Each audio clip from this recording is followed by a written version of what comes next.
Back to the BFG.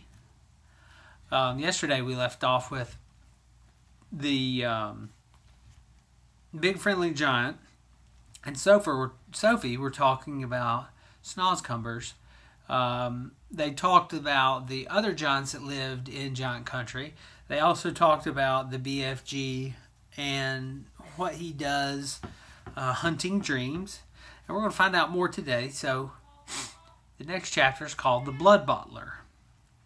Suddenly, a tremendous thumping noise came from outside the cave entrance, and a voice like thunder shouted, "Runt! Is you there, Runt? I is hearing you jabbling. Who is you jabbling to, Runt?" "Look out," cried the BFG. "It's the Blood Bottler." But before he had finished speaking, the stone was rolled away, and a 50-foot giant, more than twice as tall and wide as the BFG, came striding into the cave. He was naked except for a dirty little piece of cloth around his middle.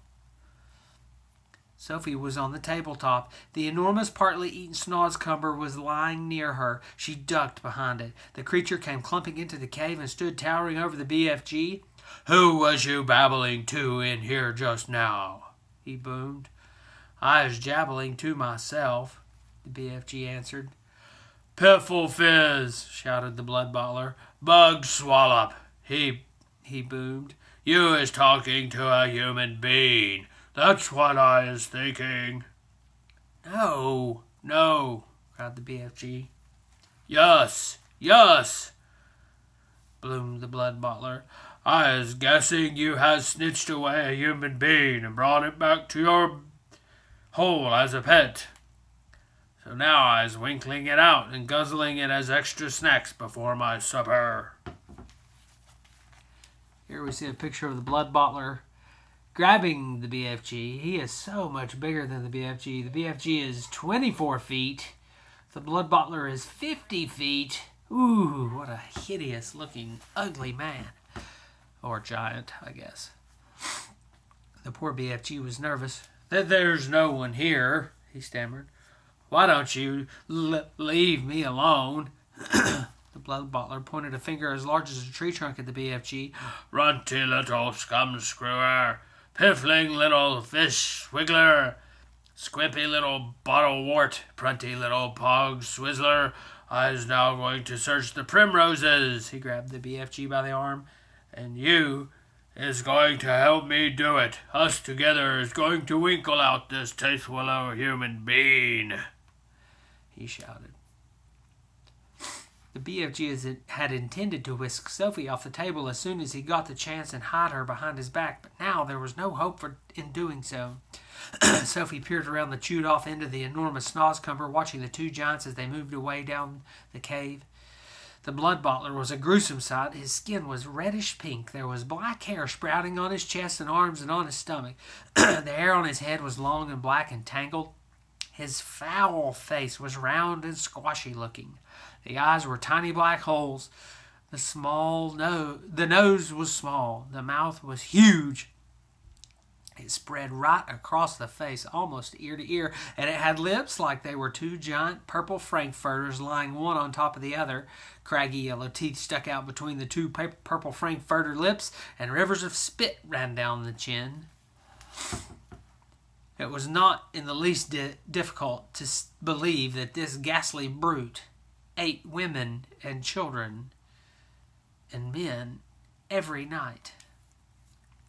The blood bottler, still holding the BFG by the arm, was examining the rows and rows of bottles. "You and your piddling bottles! What is you putting in them?" he shouted. "Nothing that would interest you," the BFG answered. "You is only interested in guzzling human beings." "And you is a dotty dog swoggler," cried the blood bottler, and soon the blood bottler would be coming back, Sophie told herself, and he was bound to search the tabletop if she could possibly jump off the table. She just couldn't. It was 12 feet high. She'd break a leg. The snozcumber, although it was as thick as a perambulator, was not going to hide her if the blood bottler picked it up. She examined the chewed-off end. It had large seeds in the middle, each one as big as a melon. They were embedded in soft, slimy stuff. Taking care to stand aside, Sophie reached forward and scooped away a half dozen of these seeds. This left a hole in the middle of the snozzcumber large enough for her to crouch in. So long as she rolled herself up into a tiny ball, she crawled into it. It was a wet and slimy hiding place, but what did that matter if it was going to save her from being eaten? The blood bottler and the BFG were coming back towards the table now. The BFG was nearly fainting with fear. Any moment, he was telling himself, Sophie would be discovered. Any moment she would be discovered and eaten. Suddenly, the blood bottler grabbed the half-eaten snozzcumber. The BFG stared at the bare table. Sophie, where is you? He thought desperately. You cannot possibly be jumping off that high of a table. So where is you hiding, Sophie? So this is the filthsome, rotsome glubbage you is eating, boomed the blood bottler, holding up the partially eaten snozzcumber. You must be cockles to be guzzling such rub squash. For a moment, the blood bottler seemed to have forgotten about his search for Sophie. The BFG decided to lead him further off the track. That is the scrumdiddlyumptious snozzcumber, he said. I is guzzling it gleefully every night and day. Is you never trying a snozzcumber, blood bottler? Human beings is juicier, the blood bottler said. You is talking Robbie Tot, the BFG told him, growing braver by the second. He was thinking that if only he could get the blood bottler to take one bite of the repulsive vegetable, the sheer foulness of its flavor would send him bellowing out of the cave. I is happy to let you sample it, the BFG went on, but please, when you see how truly glumptious it is, do not be guzzling the whole thing. Leave me a little snitchet for my supper. The blood bottler stared suspiciously with small piggy eyes at the snozzcumber. Sophie, crouching inside the chewed-off end, began to tremble all over. You is not switch fiddly me, is you? Said the blood bottler. Never, cried the BFG passionately. Take a bite, and I am positive you will be shouting out, oh, how scrumdiddlyumptious this wonder veg is. The BFG could see the greedy blood bottler's mouth beginning to water more than ever at this prospect of extra food. Vegetables is very good for you, he went on. It is not healthsome always to be eating meaty things. Just this once, the blood bottler said. I is going to taste these rotsome eats of yours, but I is warning you that if it's filthsome, I is smashing it over your sludgy little head. He picked up the snozzcumber. He began raising it on its long journey to his mouth, some 50 feet in the air. Sophie wanted to scream, don't! But that would have been an even more certain death. Crouching among the slimy seeds, she felt herself being lifted up and up and up. Suddenly, there was a crunch, and the blood bottler bit a huge hunk off the end. Sophie saw his yellow teeth clamping together a few inches from her head. Then there was utter darkness.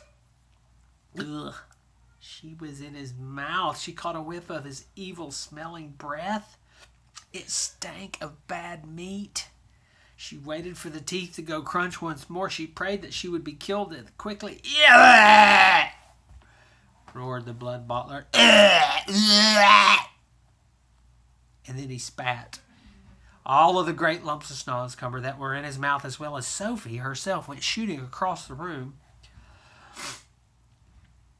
If Sophie had struck the stony wall of the cave, she would most certainly have been killed. Instead, she hit the soft folds of the BFG's black cloak hanging against the wall. She dropped to the ground, half stunned. She crawled under the hem of the black cloak, and there she crouched. You little swine bugler!